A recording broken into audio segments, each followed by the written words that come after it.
started getting New Start, and I actually couldn't afford where I was living at the time. It was just, price of the rent even back there was like $300 or $400 out of my fortnightly pay of about $430 or something. It was something so ridiculous that I just couldn't afford it. So things just started to break down, and after that I just went couch surfing for a good couple of years and things, and then I got cancer, which really blew everything apart.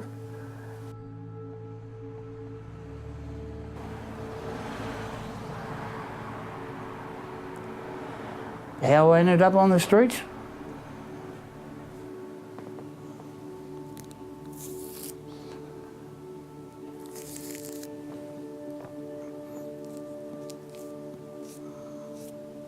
It's not easy, you know.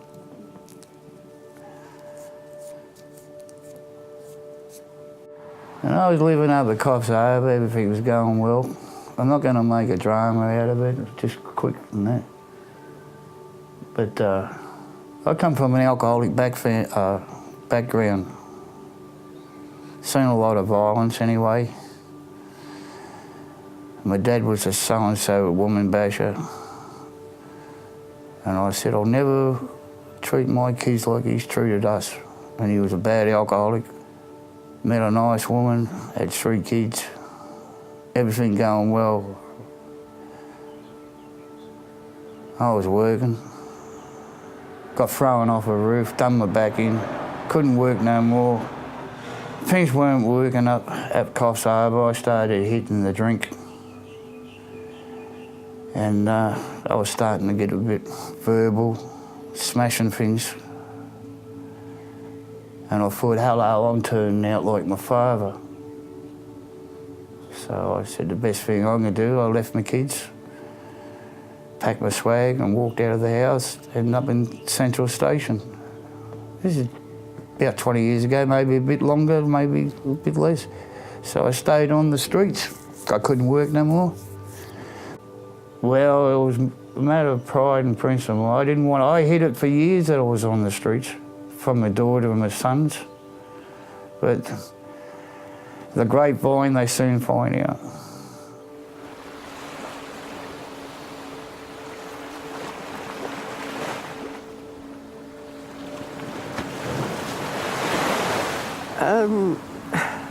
I finished about a year, just about 2 years ago, I think, because I was sick. I had a lot of physical problems, you know, with anxiety. I had COPD, asthma,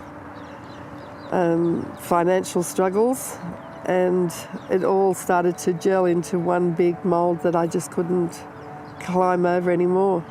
So I was paying $540 a fortnight rent out of a New Start allowance.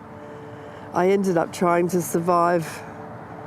Once I got to the point where I had nothing left to sell, my personal belongings, I was selling those, Tupperware, anything out of the cupboard just to pay the rent and get by.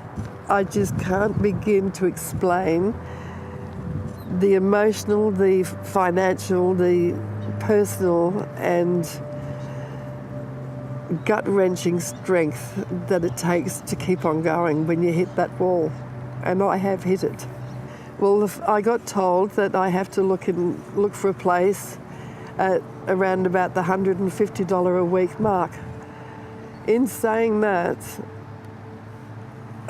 I looked at $150 and it was half the size of what I was living in a run-down, derelict place, and I just could not cope with that, you know.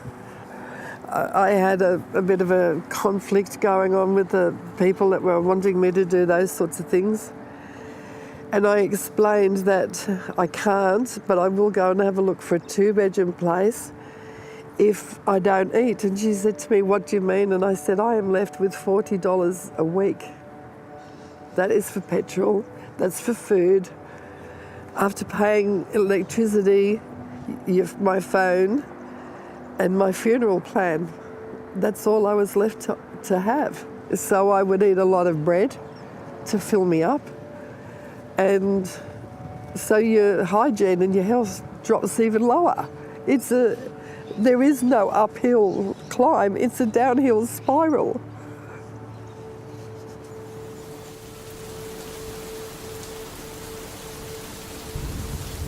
I went and saw my mum back to New Zealand for 2 weeks, and the second week I was there, my mum passed away.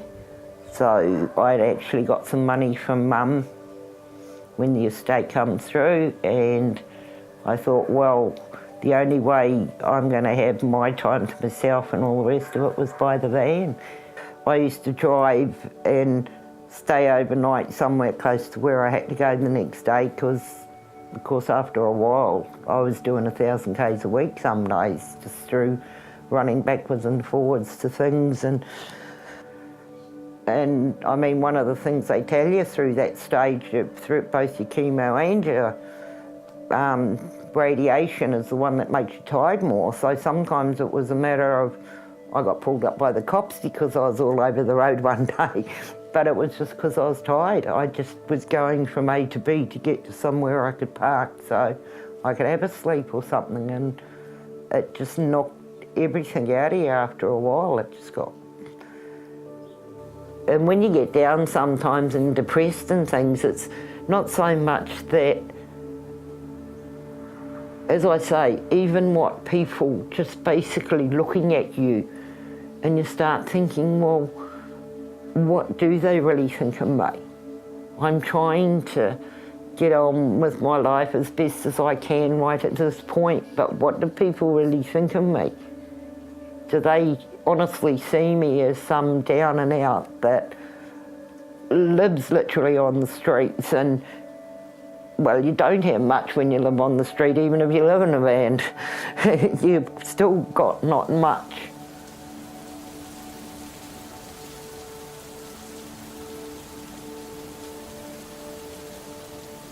It makes a difference because you can come home at night and close the door and know you are safe.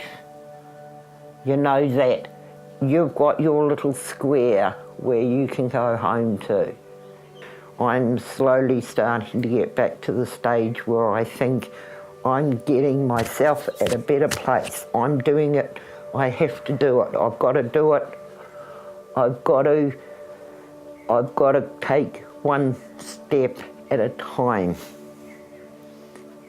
and I'll get back to being able to think I'm doing something.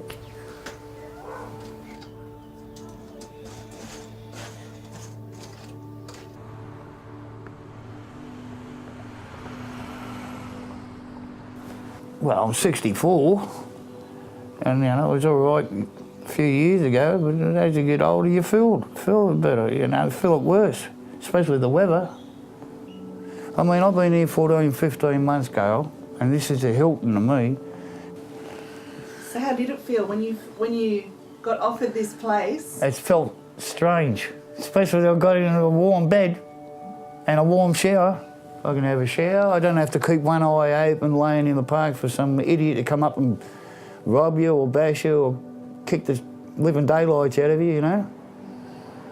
Nah, when I close these doors, I don't have to keep one eye open. So this will do me to final days. Good neighbours, no drama.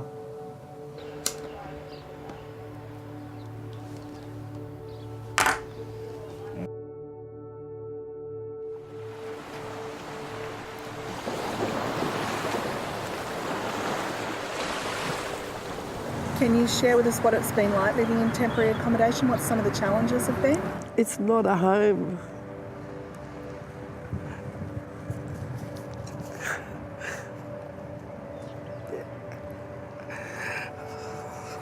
I'm homeless. I can have my daughter come to see me, but I can't have my son. There's so many restrictions, and I'm so grateful. I'm frustrated that I'm there because I can't live my life, but at the same time, I'm I'm so very grateful, so grateful. I just don't know when it stops. When do I go? When can I go home? I want to go home to my place.